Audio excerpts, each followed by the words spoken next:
За сайн бацгаана. Өнөөдрийнхөө хичээлдээ тавтан байлаарай. За өнөөдрийнхөө хичээлээр болохоор мөн адил агаш шатны дөрмүүд болон шинэ өгнүүд за та бүхэндээ зааж өгөх бэлдсэн байгаа. За өнөөдрийн маань үзэх агаш шатны дөрмүүд болохоор гүршта буюу монгол хэлний тухайн үйл явдал биелээсээ хэмээн үсгэд хэрэгэлдэг. Одоо мар байна гэсэн зэргийг илэрхийлдэг нөхцөл байгаа. Тэгэхээр энэ нөхцөл маань гэгүүл хичээл төгсөж байгаа үгэн дээр яаж орох вэ гэдэг хамтдаа харцгаая. За гэгүүл хичээл төгсөж байгаа могда буюу идэг гэсэн үйл өгөн дээр моггүй шита буюу ямар нэгэн жирэг болохгүйгээр шууд залхадаг моггүй шита. За эдгийг хүсэж байна гэсэн утгыг илэрхийлж байна. За ихшээ төгссөн үгэн болохоор яаж орж байна гэхээр када буюу явах гэсэн үгэн дээр үсэг буюу ихшээ төгснөөр кагушта. За мөн адилхаагүй ямар нэгэн жирэг үсэг байхгүйгээр кагушта гэж шууд залхагдаад орж байна. За жишээ өгөхөд хамтдаа харцгаая.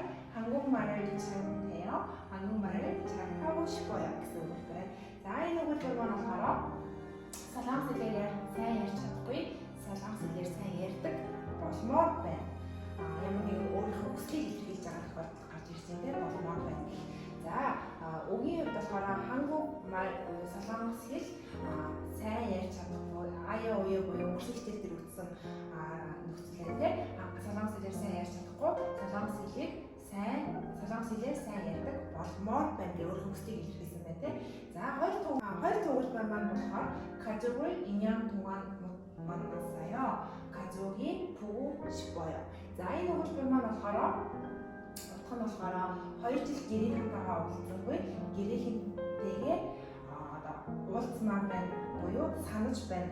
За пүгүшпта гэдэг үг маань болохоор пуда гэдэг харах гэдэг үгний үндсэн үг байгаа. Тэгээд пуда гэдэг үг дээр болохоор ихшиг дээрээ пүгүшпоё гэж шууд залгагдаж орсон байгаа.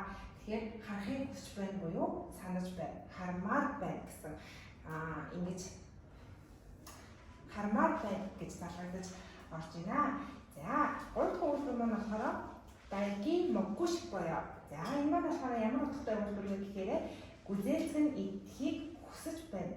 먹고 싶다. За, 먹다 гэдэг үгийн үндсэндээ шууд залгадаад 먹고 싶어요.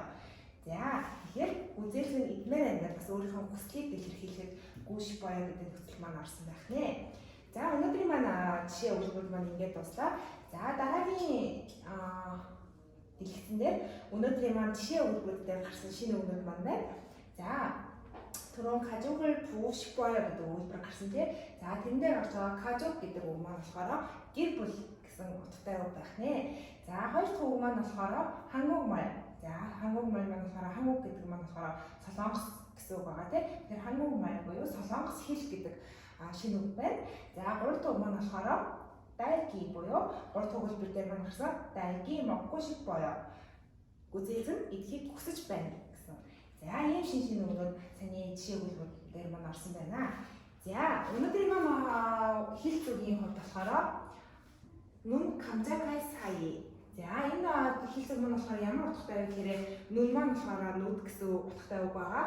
감자갈 사이 гэдэг хэсэгхэн зур хэсэгхэн ингээд ирмэх зур гэсэн утгатай байгаа. Тэгэхээр монголчууд маань нүд ирмэх зур маш хурдан болоод өнгөрсөн үйл явдлыг нүд ирмэх зур гэж ярьдаг шүү дээ. Тэгэхээр солонгос хэлний маань нүн 감자갈 사이 гэдэг үгээр нүд ирмэх зур гэсэн хэлцэг маань илэрхийлэгддэг байх нэ.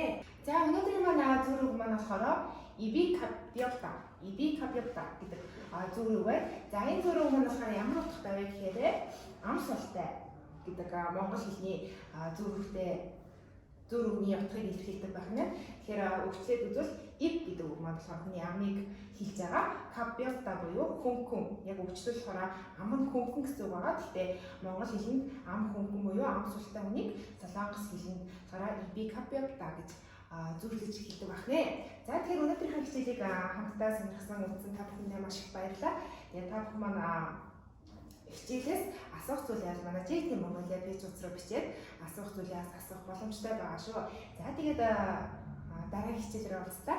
Баяртай.